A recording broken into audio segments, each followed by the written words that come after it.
warahmatullahi wabarakatuh. Selamat pagi anak-anak. Apa kabarnya hari ini? Semoga dalam keadaan sehat walafiat semua ya. Nah, hari ini kita akan belajar mengenai hidup rukun di masyarakat. Sebelum kita mulai pembelajaran, ayo siapkan diri kalian, hati kalian, dan pikiran kalian untuk fokus belajar hari ini. Dan sebelum kita masuk ke pembelajaran, ayo kita berdoa menurut agama dan kepercayaan masing-masing agar tujuan pembelajaran hari ini dapat tercapai dengan baik. Nah, ayo berdoa menurut agama dan kepercayaan masing-masing, dimulai.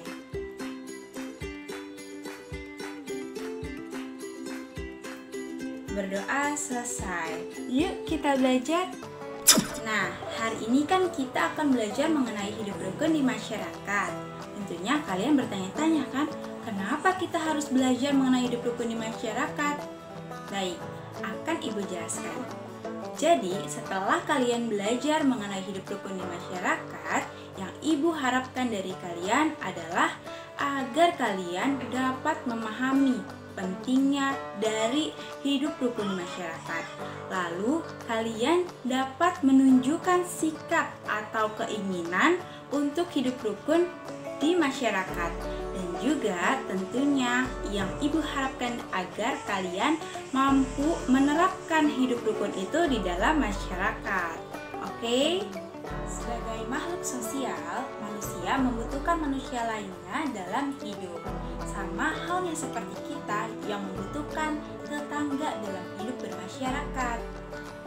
Nah, coba kalian amati tetangga kalian di rumah. Apakah hanya terdiri dari orang Betawi saja? Atau hanya orang Jawa saja? Atau orang Batak saja? Tentunya tidak, ya kan? Tentunya masyarakat yang ada di sekitar kalian beragam. Ada yang bersuku Betawi, suku Minangkabau, suku Wamena, dan suku-suku lainnya. Indonesia ini adalah negara yang beragam. Begitupun dengan masyarakatnya. Ya, dengan keberagaman yang ada di masyarakat, maka perlu kita untuk menjaga keberagaman ini ke dalam persatuan dan kesatuan. Dengan cara apa? Hidup rukun di masyarakat. Nah, Bu, kalau misalkan kita nggak hidup rukun di masyarakat, apa yang terjadi? Apa yang terjadi ya? Coba kita tonton dulu video berikut ini. Mana lo bal, dasar ini kurang ajar lo Bil, dasar albino. Enak aja lo ngajak ribut. Ngaca, lo duluan yang mulai. Papua itu Batak.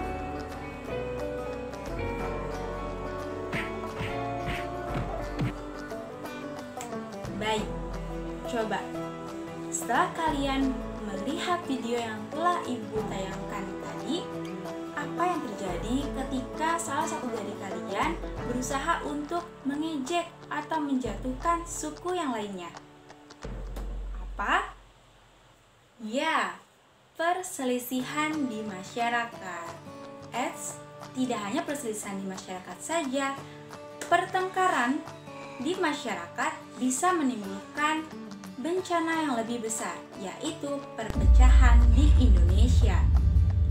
Nah, anak-anak, jika kita kaitkan dengan nilai-nilai Pancasila yang telah kita pelajari sebelumnya, coba Ibu mau tanya, menjaga kerukunan di masyarakat merupakan sila keberapa ya?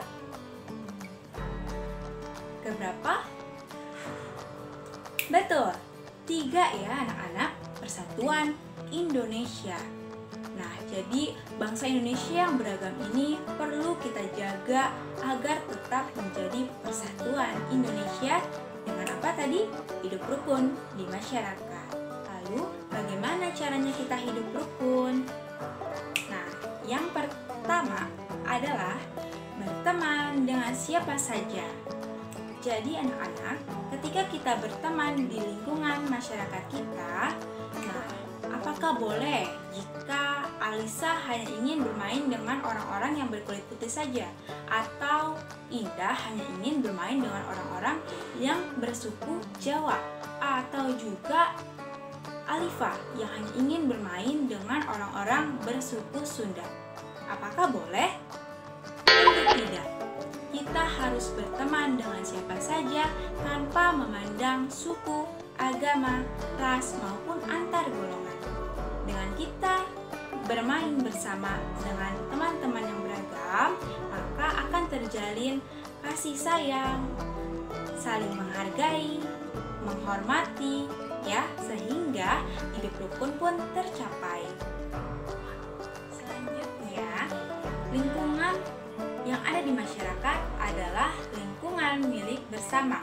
Tidak hanya milik Pak RT, tidak hanya milik Bu RT, tetapi milik masyarakat yang ada di lingkungan itu. Nah, anak-anak, sini Ibu memperlihatkan gambar dua lingkungan. Yang satu adalah lingkungan yang bersih dan yang satunya lagi adalah lingkungan yang kotor. Nah, anak-anak, lingkungan yang bersih itu terjadi ketika masyarakatnya bersama-sama membersihkan dan menjaga lingkungan. Jadi terdapat kerjasama yang baik antar masyarakat di lingkungan tersebut. Nah, anak-anak pernah melihat ya, di lingkungan sekitar ada yang namanya kerja bakti, bersama-sama membersihkan lingkungan. Nah, anak-anak, ketika kerja bakti itu terlaksana di lingkungan, akan lebih baik jika anak-anak juga ikut membantu, ikut berpartisipasi dalam kerja bakti tersebut. Bu, itu kan pekerjaan yang berat, itu kan pekerjaan ayah dan bunda. Loh, kata siapa? Itu juga menjadi kewajiban kalian untuk membersihkan dan menjaga lingkungan. Kalian bisa saja membantu ibu mempersiapkan makanan untuk para masyarakat yang bekerja bakti. Atau kalian juga bisa bantu ayah mencabut rumput yang ada. Nah, anak-anak, ketika kerja bakti ini tidak terlaksana, maka dampaknya itu tidak hanya pada satu orang saja, tetapi karena lingkungan ada di masyarakat ini adalah lingkungan bersama, maka dampaknya juga akan kena kepada masyarakat yang ada di lingkungan tersebut. Contohnya, ketika ada seorang anak yang membuang sampah sembarang tempat, maka apa yang akan terjadi? Ya, banjir.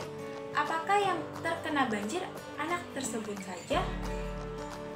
Tentu tidak. Yang terkena dampak dari banjir itu seluruh masyarakat yang ada di lingkungan tersebut. Karena itu, ketika melihat teman kalian hendak membuang sampah di sembarang tempat, maka tugas kalian adalah menegurnya. Berkata sopan dan santun itu adalah kuncinya. Karena ketika kita ingin meminta seseorang melakukan sesuatu, kita harus menggunakan tutur kata yang baik, menggunakan bahasa yang sopan dan santun. Nah, bagaimana cara menegurnya? Yang pertama, jangan langsung memarahi teman kalian, tetapi katakanlah maaf. Yang kedua, jangan menegur di tempat keramaian. Yang ketiga, sampaikan dengan bahasa yang baik dan sopan. Contohnya, maaf Budi, jangan membuang sampah sembarangan ya. Ayo pungut kembali dan masukkan kepada tempatnya, yaitu tempat sampah. Karena dengan kita bertutur kata yang baik dan sopan, seseorang akan lebih bisa menerima apa yang kita nasihati, dan orang yang ditegur tidak boleh marah-marah jika dinasihati oleh temannya ya. Kalian juga bisa memungut sampah yang kalian temui di masyarakat, walaupun kalian tidak tahu siapa yang membuang sampah tersebut. Ya, anak, cara hidup rukun di masyarakat selanjutnya adalah selalu berbuat baik kepada tetangga. Ya, tetangga itu kan adalah orang yang pertama kali akan membantu kita ketika kita mengalami kesulitan.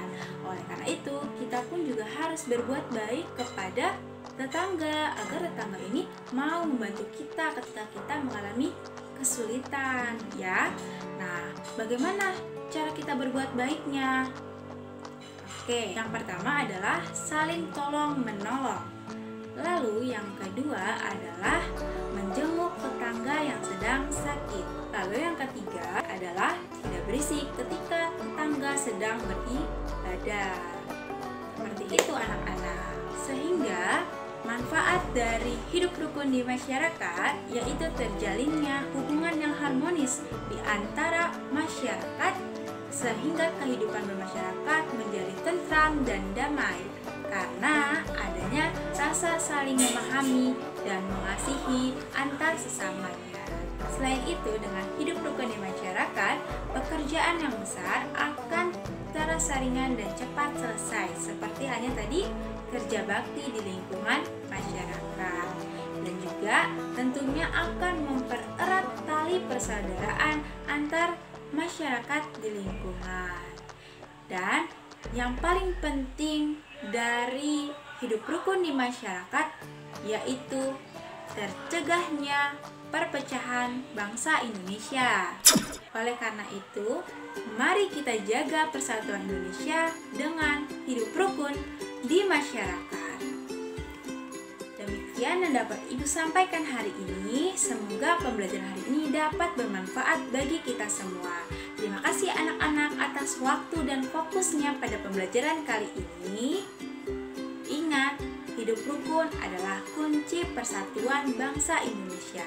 Jadi mari kita terapkan ya dalam kehidupan sehari-hari. Baik, sebelum kita tutup pembelajaran hari ini, mari kita mengucap syukur. Alhamdulillah dan membaca doa. Berdoa selesai. Terima kasih anak-anak. Sampai jumpa di minggu depan. Assalamualaikum warahmatullahi wabarakatuh.